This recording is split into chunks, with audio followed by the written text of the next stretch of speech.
Okey, cuba jawab tadi sekali lagi siapa tahu macam mana steam tu boleh masakkan ikan tu? Kalau cikgu kata dia berkaitan dengan haba pendam, macam mana kamu nak bagi jawapan yang berkaitan dengan haba pendam?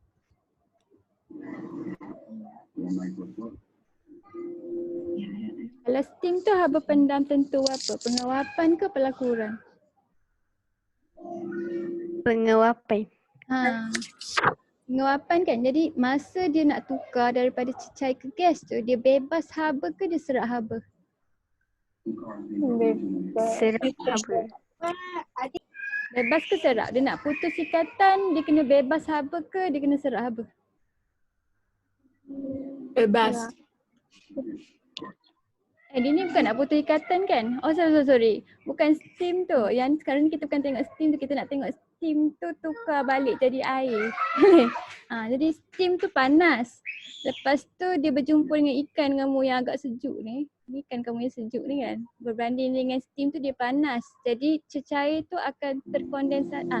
Steam tu akan terkondensasi ke ikan tu. Betul lah. Masa dia tukar jadi steam, masa tu dia serak haba lah kan sebab dia nak putuskan ikatan kan. Tapi waktu dia jumpa dengan ikan tu, apa yang dia buat? Dia tukar dia punya fasa dia daripada dia keadaan dia gas tukar jadi cair. Proses apa tu? Kondensasi. Kondensasi. Jadi masa tu dia bebas haba ke dia serak haba? Bebas. Dia akan bebas haba yang banyak kan. Jadi dia bebas haba yang banyak kat persekitaran dia, iaitu permukaan ikan tu. Yang tu yang menyebabkan ikan tu cepat masak gini. Jadi dia ada dua sumber haba. Satu tu daripada steam yang panas tu kan. Satu lagi bila steam tu terkena pada ikan tu dia terkondensasi, maknanya dia bebaskan haba pendam tentu pengawapan daripada permukaan ikan tu. Faham? Jadi kita nak tulis lah tu. Kita nak tulis macam mana ikan ni boleh dimasakkan oleh kamu punya pengukus tu. Jadi kita nak tulis sebanyak mungkin point. Kata yang ni soalan esei. Jadi first kali kamu nak cakap apa? Apa first statement yang kita perlu buat?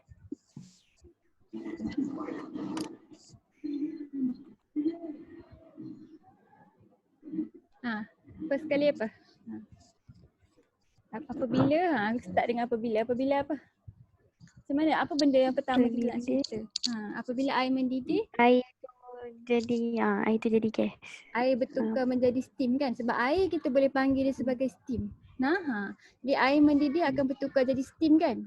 Okay, jadi kamu tulis point tu. Air mendidih akan bertukar menjadi steam.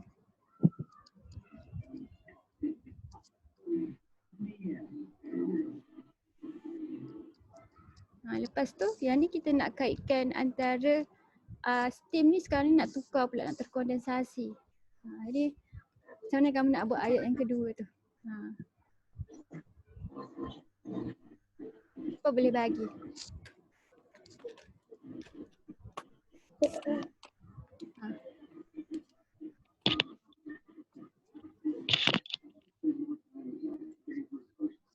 Lepas tu kita tulis apa?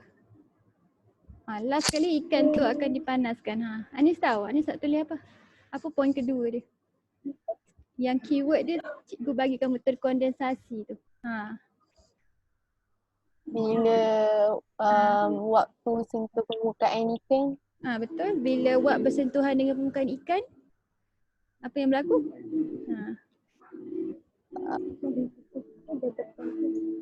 Suhu ikan meningkat. Mana boleh suhu ikan meningkat terus? Kita nak kata dia tukar fasa, kamu kena sebut dia terkondensasi. Wak bertukar menjadi cecair. Wak bertukar menjadi cecair melalui proses kondensasi. Boleh? Kondensasi. Jadi kamu sebut yang tu dulu. Sebab apa kita nak leading kepada isi kita yang berkaitan dengan haba pendam tentu penguapan tu. Boleh? Jadi mesti cakap pasal perubahan fasa dia lah. Jadi bila wak bersentuhan dengan permukaan ikan yang lebih sejuk kan?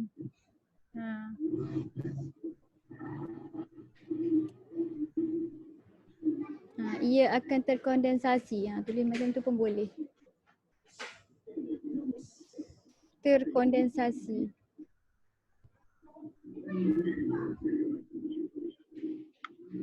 Okay. Jadi nombor 3 kita nak sebut pasal haba pendam tentu penguapan tu. Macam mana nak tulis ayat tu?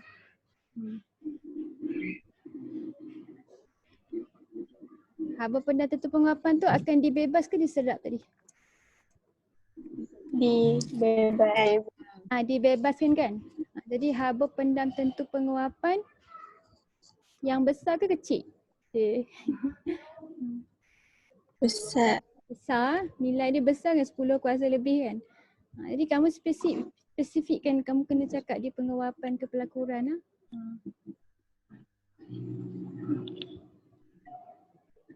Dibebaskan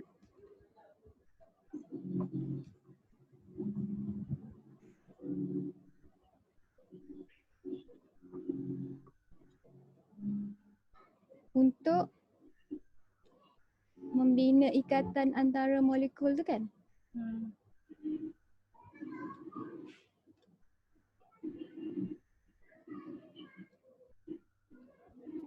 Antara molekul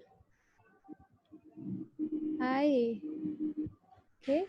Jadi haba pendam tentu penguapan akan yang besar dibebaskan. Jelas sekali baru kamu kata ikan kamu akan dipanaskan. Jadi yang ni kesimpulan dia lah. Suhu ikan akan meningkat, ikan dapat dipanaskan. Jadi kalau masak dengan steam ni cepat lah sebab apa? Dia tutup kan. Jadi steam tu dia kumpul banyak kat sini. Ikan dapat masak dengan cepat.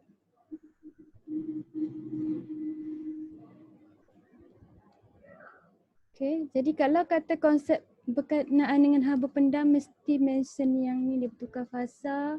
Lepas tu dia bebas ke diserap haba? Haba pendam apa yang dibebaskan ataupun diserap? Alright. Jadi satu lagi, kalau dia nak bagi kamu situasi, kamu pernah, kamu biasalah kalau kamu bersukan ke apa kan, kamu panas, badan kamu panas, dia jadi apa? Dia jadi berpeluh kan? Dia jadi berpeluh. Ni kamu. Okay.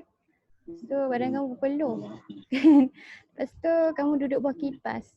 Okay. Jadi dia akan tanya kamu, macam mana kamu punya peluh ni boleh membantu kamu menyejukkan badan. Macam mana nak cerita tu?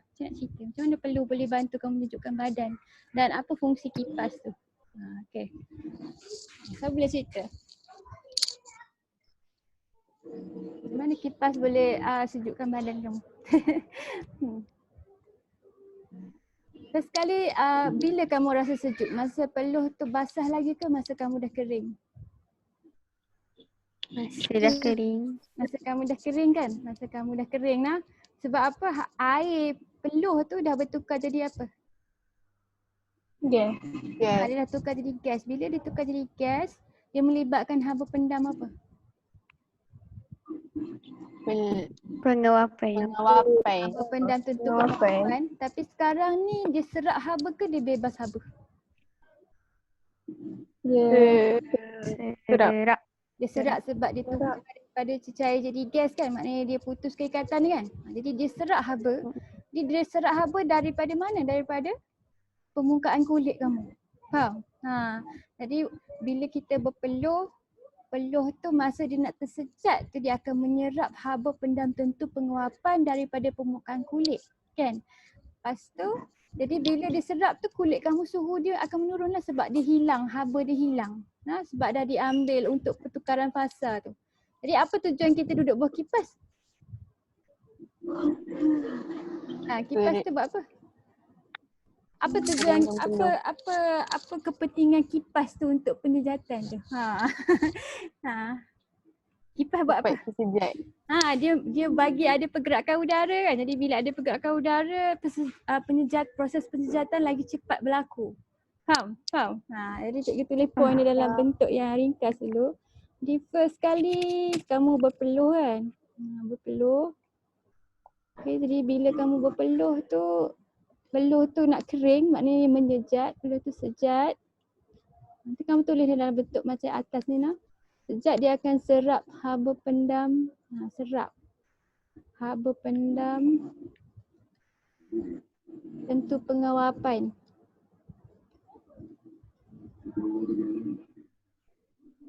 Okay, dari kulit. Alright.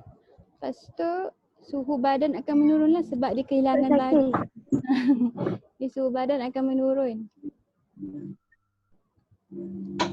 akan menurun sebab kehilangan haba. Okay, jadi tujuan kipas adalah untuk mempercepatkan proses penyejatan.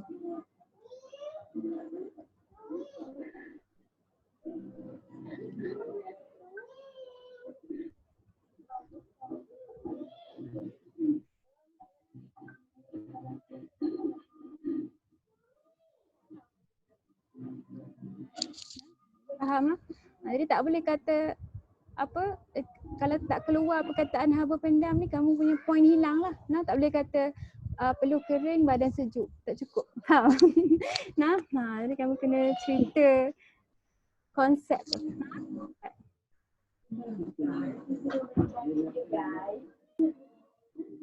Ada sikit lagi soalan. Lepas tu kita akan belajar sikit pasal aplikasi haba pendam. Yang ni eksperimen hari tu kita tu kan. Jadi eksperimen ni penting sebab dia selalu keluar dalam exam. Dia akan tanya kamu soalan. Yang ni setup dia sama macam hari tu. Okay, jadi dia kata kat sini rajah 4.1 dan 4.2 menunjukkan susunan radas untuk menentukan haba pendam tentu pelakuran panggil ais. Okay, jadi yang ni dia rendam. Lepas tu yang ni kamu yang radas kawalan, yang ni radas kamu yang kita akan onkan bekalan kuasa kita. Lepas tu dia tadah air leburan tu kan. Lepas tu yang ni diterangkan lah bila power supply tu on, dia kata air tu akan menitik masuk dalam bekas A dan B.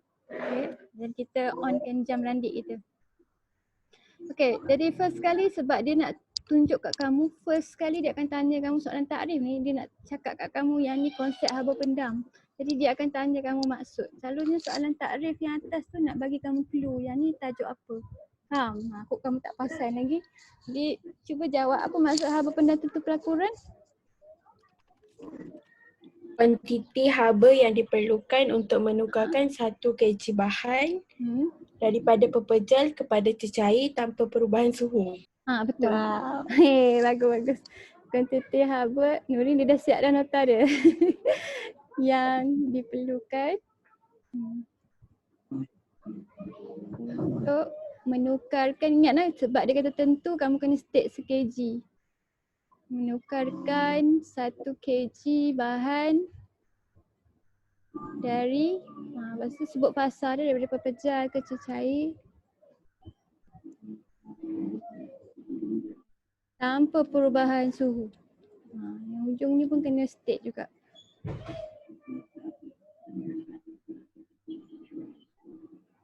Okey, apakah tujuan radas kawalan? Ini siapa tahu?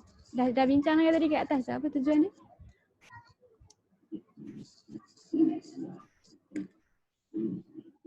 Nak tahu IC yang cair sebab suhu persekitaran. Jadi nak tulis macam mana ayat bawah ni?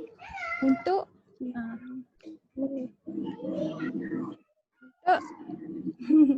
takkan nak tulis nak tahu kan? Nak kita tukar jadi ayat kita tukar jadi ayat yang formal. Untuk apa? Untuk mengetahui. Bukan, kita tak nak mengetahui, kita nak ukur. Faham? Kita nak ambil ukuran. Jadi untuk apa? Untuk mengukur. Untuk menyukat. Kuantiti air. Apa dia? Pada suhu persekitaran. Kuantiti ais yang melebur yang melebur. Disebabkan oleh persekitaran, betul? Okey.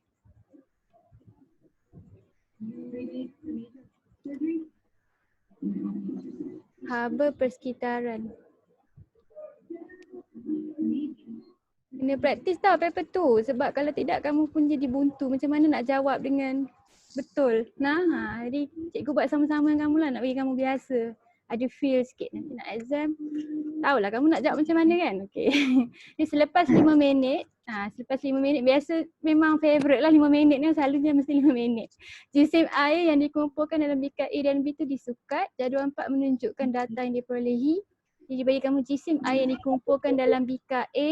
Jadi bikar A kamu yang setup yang bikar eksperimen. Yang bikar B tu radas kawalan kamu. Okay. Kamu cakap cikgu nak kalau skrin kamu tak habis scroll, cikgu scroll laju. Takut kamu punya skrin beku. Okay, lepas tu JCI dikumpulkan dalam bikar B 12 gram. Nah ni unit dia gram. Lepas tu jumlah haba dibekalkan dalam kilojoule. Jadi kamu kena tengok betul-betul table tu. Dia pakai unit apa. Kalau kilojoule kamu kena tukar jadi joule lah. Nah. Okay, jadi first kali dia tanya kamu soalan mudah dulu. Berapakah jisim ais yang dileburkan oleh tenaga dibekalkan oleh bekalan kuasa? Kita nak buat apa? A tolak B. A tolak B kan. 112 tolak dengan 12. tolak dengan 12. 112 tolak 12. Dalam gram cikgu. Yang ni unit dalam gram. Yang ni tak apa, tak tukar lagi. Kita tukarkan bila kita nak kira. Nah, jadi ada berapa ni? 100 gram.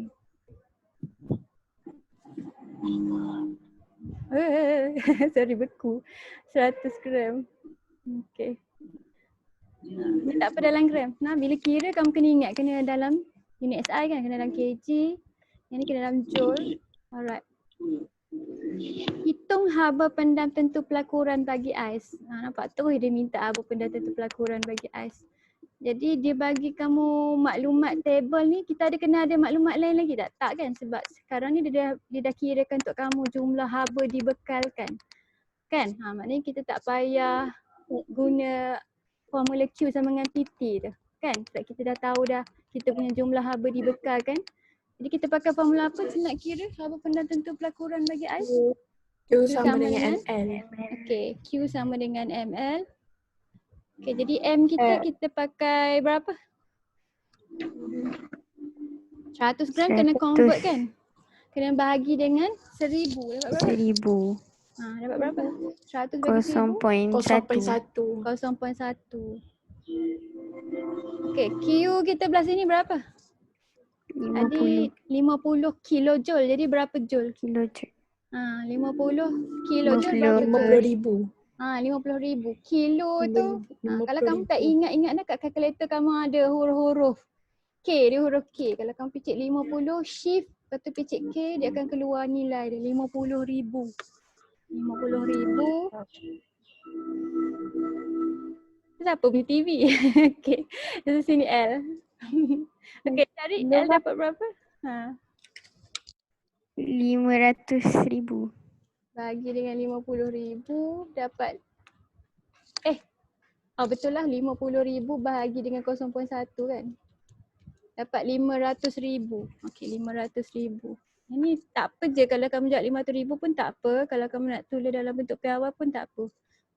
Joule per kg. Okey. Berikan satu sebab. Tinggi kan ni? Patutnya berapa? Yang ni ais kan? Jadi yang ni tinggi daripada sepatutnya. Jadi dia tanya kamu kenapa dapat lebih tinggi? Kenapa dapat lebih tinggi?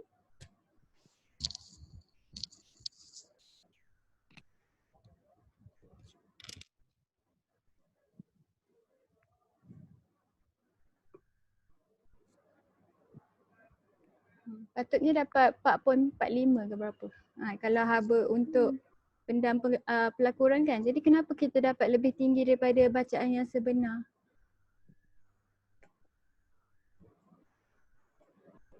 Nah, cepat.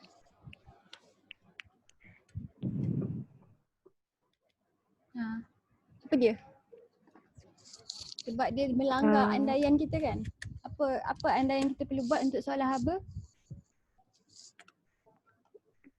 Haba diserap.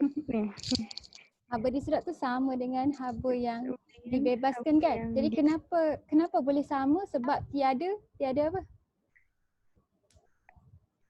Tiada apa? Siapa tahu?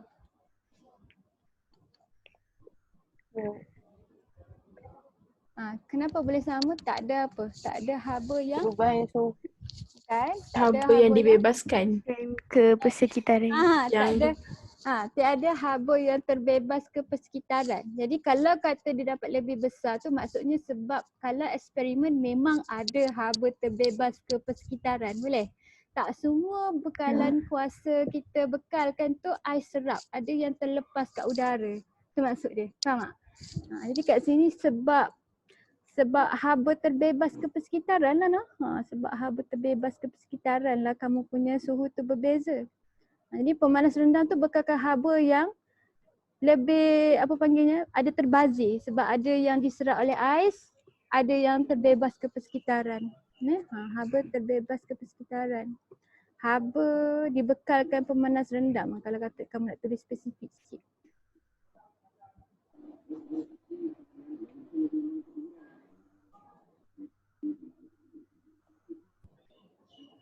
Sebahagian terbebas ke persekitaran.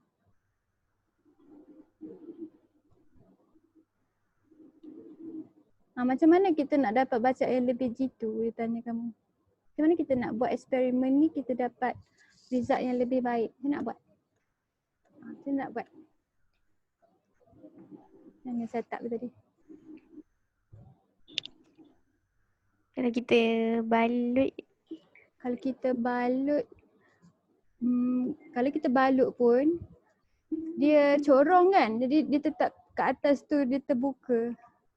Kamu nampak tak gambar ni? Pemanah rendam nampak tak? Dia tak rendam sepenuhnya dalam ais tu. Nampak? Jadi kalau berdasarkan gambar ni kat sini ada kebaziran lah sebab kat sini pun keluar haba kan. Jadi kalau kita boleh cakap kita rendamkan pemanas rendam kita sepenuhnya dalam ais.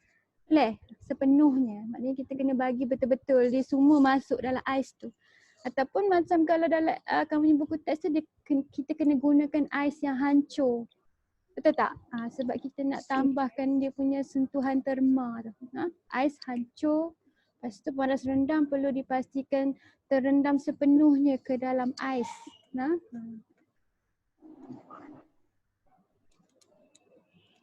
Pemanas rendam.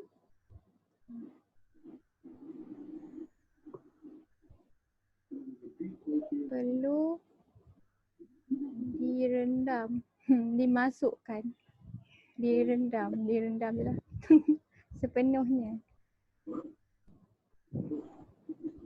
Ke dalam ais. Untuk mengelakkan haba terbebas ke persekitaran. Okay, jadi yang bawah ni jawapan dia. Jadi betul lah kamu jawab nampak. Heat loss to surrounding. Ini heater must be fully immersed in ice. Jadi tak semestinya jawapan ni saja. Mungkin diterima jawapan asalkan logik. Okay. Jadi ada soalan objektif. Meh kamu try bagi cikgu jawapan. Rajah menunjukkan 3 jenis cecair X, Y dengan Z yang mempunyai isi padu dan haba yang sama. Isi padu dan haba yang sama. Maknanya suhu dia sama tiga-tiga. Mereka disejukkan di dalam sistem penyejukan yang sama. Okay. Masa yang diambil untuk cecair X, Y dan Z untuk membeku ialah 30 minit untuk X, 90 minit untuk Y, 120 minit untuk Z. Jadi dia tanya kamu daripada pernyataan A, B, C ni yang manakah benar mengenai haba pendam pelakuran bagi X, Y dan Z. Mana satu yang betul? Okay, jadi dia kata A tu cecair X mempunyai haba pendam tentu pelakuran yang paling rendah. Betul ke tak betul? Betul. Nampak macam betul kan? Sebab apa? Sebab dia ambil masa paling Singkat. singkat. Okay, tapi kita baca semua dulu sebab kita nak tahu betul ke salah kita kena baca semua.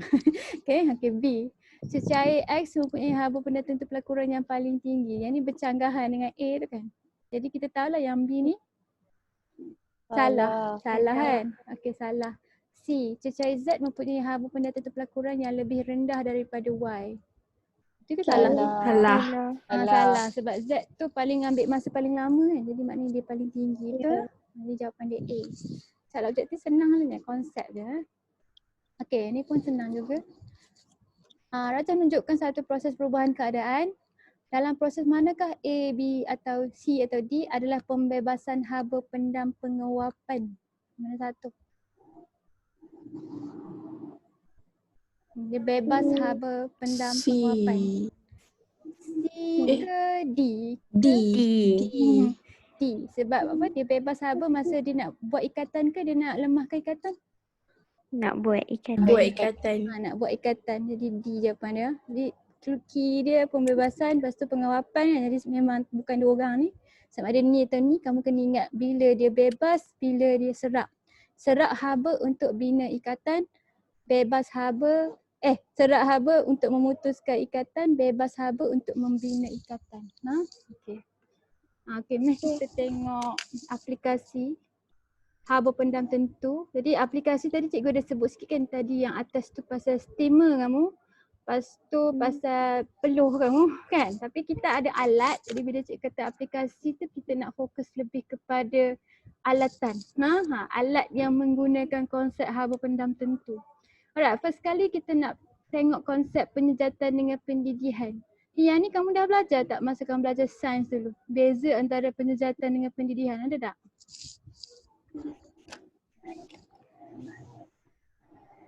Ada tak? Ke dah lupa? Ada tak belajar pasal penyejatan pendidihan? Ada? Ada kot.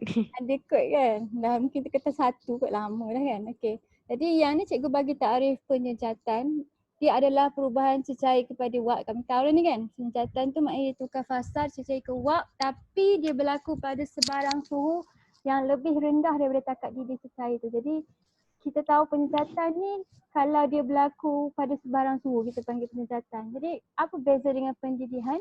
Maknanya pendidihan maksudnya apa? Kalau penyejatan maksudnya begini, pendidihan macam mana pula? Pendidihan maksud apa? Kalau dia tanya kamu.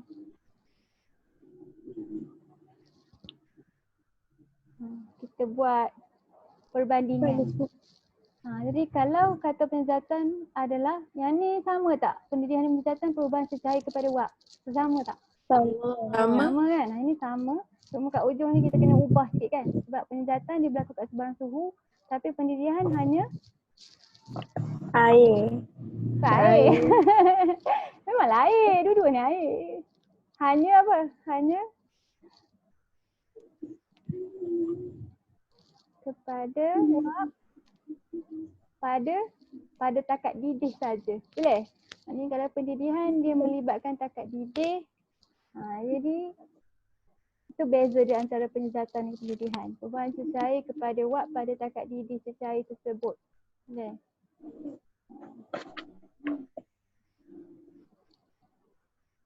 Okey, dia berlaku pada sebarang suhu. Tapi dia ada faktor-faktor yang pengaruhi dia kan? Jadi kita nak senaraikan apa yang kamu rasa boleh mempengaruhi kadar sejatan kamu. Tadi kita ada mention satu. Luas permukaan. Betul, luas permukaan. Jadi kalau kata kita ada dua bekas yang besar, lebar macam ni dengan bekas yang tinggi macam ni, mana satu yang lagi cepat menjejak air dia? Lebar. Yang ni. Okay, lagi bertambah luas permukaan, lagi senang sejatan berlaku. Sebab apa kamu tahu? Sebab ni molekul-molekul ni kan. Molekul air, ni pun molekul air kat sini. Tapi molekul air ni terdedah lebih banyak lagi pada matahari. Betul tak? Sebab dia punya luas permukaan lagi besar. Jadi dia senang untuk dapat tenaga. Jadi bila dia dapat tenaga, baru dia boleh putus keikatan dia. Kan? Jadi bila luas permukaan dia lebih besar, dia boleh mempercepatkan kamu punya kadar sejatan. Jadi yang ni luas permukaan. Lagi faktor apa? Isi padu. Isi padu. Banyak mana air yang ada. Isi padu.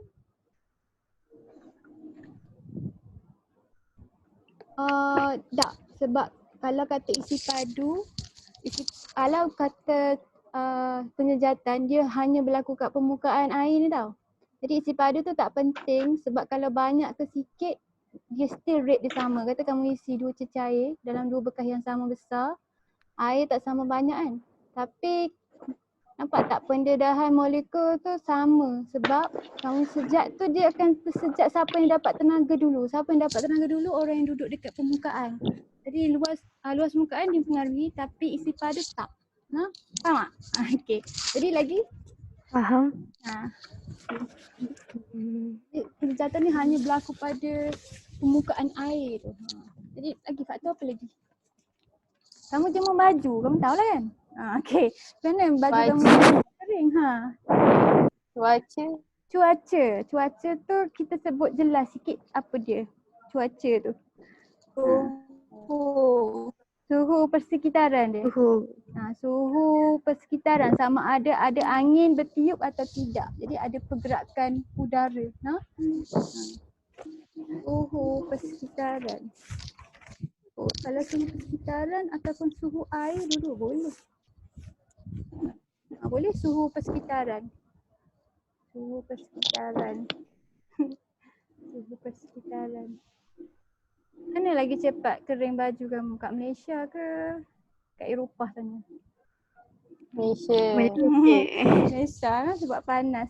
Jadi semakin tinggi suhu persekitaran semakin tambah kadar penyejatan. Sebab tu kalau kat overseas dulu rumah dia orang mesti ada dryer. Sebab dia tak boleh nak kering kalau dia gantung baju dekat luar. Sebab suhu kat luar tu sejuk sangat. Okey. Jadi tadi pergerakan udara pun termasuk jadi kita asingkan poin pergerakan udara. Jadi kalau ada angin. Cikgu. Kadang kamu kena bayang air ni macam manusia ke tak pergerakan udara. Dia kata kita punya bekas air tadi. Okey. Jadi bila air tu dah tukar jadi wap, mungkin dia penuh kat atas ni. Boleh? Okey. Ini air dia macam Mickey Mouse sebab dia ada 2 hidrogen.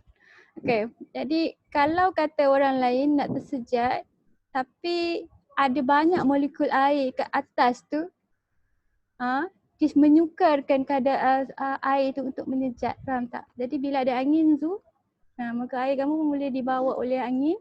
Okey, jadi orang yang kat bawah ni boleh tersejat. Sebab tu kita kena ada pergerakan udara. Kamu pernah kan kalau cuaca tu lembap sangat, peluh kamu tak boleh kering. Kamu jadi stres lah kan. Sebab bila peluh tu tak kering, kamu pun tak menyejuk lah. Kamu jadi panas je, melekit-lekit kan. Sebab tu lah, sebab cuaca tu terlalu lembap. Tapi bila ada angin baru kamu alhamdulillah ada angin. Sebab dia bawa lari wap-wap air kat keliling tu. Alright. Jadi pergerakan udara dia. Lepas tu ada faktor lain lagi, tekanan udara. Jadi ni pun sama macam yang atas ni. Kalau tekanan tinggi maknanya ada force, ada daya yang kuat atas permukaan air tu kan. Jadi bila air tu, molekul air tu nak lepaskan diri dia perlu tenaga yang lebih banyak. Di tekanan air. Tekanan air, tekanan udara di sekeliling. Dia lagi rendah lagi senang. Okay. Ini sama juga untuk pendidihan pun sama. Kalau kata kamu naik atas gunung kan, masa tu tekanan udara kamu rendah sikit kan. Jadi air kamu akan didih pada suhu lebih rendah. Bukan 100, dia akan didih suhu 98 ke. Sebab tekanan udara tu lebih rendah. Okay? Jadi satu lagi faktor suhu cecair tu. Bila kata suhu cecair tu suhu air tu sendiri. Kata air yang suhu 60 darjah banding dengan air yang suhu 10 darjah Celsius. Sebab sekarang ni molekul kamu tenaga kinetik 60 darjah ni banyak kan. Tenaga kinetik dia banyak. Jadi tambah sikit tenaga kinetik dia boleh terlepas. Okay, tapi kalau di 10 darjah Celsius dia perlukan lagi banyak tenaga sebelum dia boleh cukup tenaga untuk tukar fasa kan. Jadi kalau suhu dia rendah, dia lambat untuk berlaku penyejatan cecair. Alright, jadi yang ni antara faktor-faktor ya. Untuk kamu punya penyejatan. Alright. Yang ni kamu pernah buat eksperimen ni. Kamu ada alkohol, lepas tu kamu tiup alkohol tu. Maknanya kamu bagi udara dia bergerak. Boleh? Dia bila tiup, alkohol tu senang tukar jadi wap kan. Dia akan tukar daripada cecair kepada gas lah ni. Jadi masa dia bertukar fasa tu dia akan serap haba pendam tentu.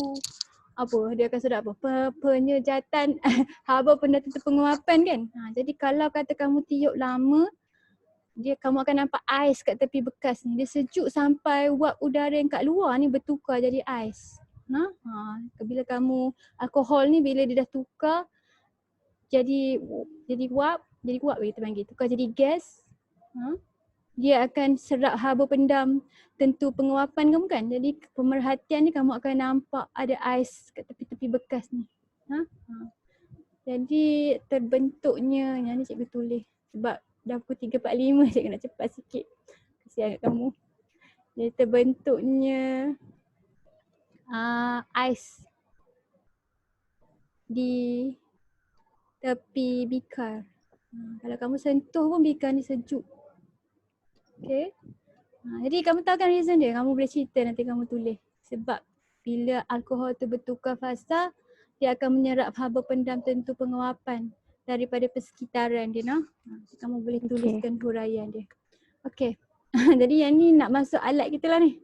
Jadi alat yang menggunakan haba pendam tentu untuk dia berfungsi, kita punya peti ais. Kan? Kamu tak pernah fikir kenapa peti ais ni boleh sejuk dalam ni? Kan? Jadi dia disejukkan pakai konsep haba pendam lah. Mari kita tengok macam mana dia berfungsi. Jadi dia ada dalam dia cecair special. Jadi sekarang ni cikgu tak sure betul tak kita pakai cecair nama freon. Tapi dalam buku teks kamu dia tulis cecair freon. Cecair freon nama dia. Jadi cecair freon ni dia akan bergerak dalam pipe-pipe dalam peti ais kamu. Kamu biasa tak letak telinga kamu kat peti ais, kamu dengar bunyi air mengalir kat pipe tu kan. Lepas tu kat belakang peti ais tu kamu rasa panas ke sejuk kat belakang peti ais tu? Panas. Dekat kawasan ni kalau dulu cikgu kecil-kecil dulu kasut sekolah cikgu kubur kat belakang peti ais sebab cikgu nak cepat kering. Sebab kat sini panas tau. Okey. Kita tengok kenapa kat sini panas tapi kat dalam dia sejuk. Kalau kamu sentuh dinding ni pun panas kan. Okay, jadi cecair ni bergerak. Lepas tu first kali dia lalu satu injak pengembang. Injak pengembang ni macam satu spray. Kamu tahu kan botol kalau kata kamu nak spray nyamuk ke apa, nampak tak macam mana air tu keluar dalam molekul yang halus. Bila dia keluar dari molekul yang halus, dia tukar keadaan kan. Terus daripada cecair dia akan tukar jadi gas laju kan. Jadi sama macam injak pengembang ni, maknanya daripada cecair tu dalam bentuk cecair, dia bila dia lalu injak pengembang tu dia akan tukar jadi gas. Tukar jadi gas. Jadi masa dia bertukar fasa tu, dia akan menyerap haba pendam tentu penguapan. Jadi dia serap haba pendam tentu penguapan daripada mana? Daripada kamu punya atas ni, freezer kamu. Sebab tu kamu nampak ada tube-tube lalu kat bahagian atas freezer kamu kan? Kamu nampak tak yang jenis macam dia macam bentuk liku-liku kat dinding kamu punya freezer kat belah dalam tu. Nampak tak? Ada peti ais nampak lah. Ada zaman sekarang mungkin dia tutup sikit lah. Jadi dalam pipe-pipe tu ada freon kamu dalam bentuk gas tu. Sebab kata dia dah tukar fasa, dia serap haba. Sebab tu dia jadi sejuk sangat tu. Sebab freon ni asalnya dia boleh serap haba pendam tentu penguapan yang banyak. Okay, jadi poin yang kedua ni, lepas dia tukar fasa, bila dia lalu injak pengembang ni, dia tukar fasa, dia cecair ke gas dalam penyejat ejen penyejuk. Dia kata ejen penyejuk tadi yang cecair freon tu menyejat dan menyerap haba pendam daripada udara di dalam peti sejuk. Jadi dia serap semua haba. Okay. Lepas tu dah serap tu suhu dia meningkat kan. Jadi dia bawa keluar, dia turun. Mana arrow dia? Dia turun bawah kat sini. Okay, yang ni di dalam bentuk gas. Ni gas. Lepas tu dia lalu pemampat. Pemampat tu dia akan kompres kan. Dia akan bagi tekanan balik kat gas tu. Dia akan tukar daripada di dalam gas kepada di dalam bentuk cecair. Dia akan tukar balik daripada gas tukar jadi cecair kan. Jadi bila dia dah tukar cecair, dia akan bebaskan haba yang dia ada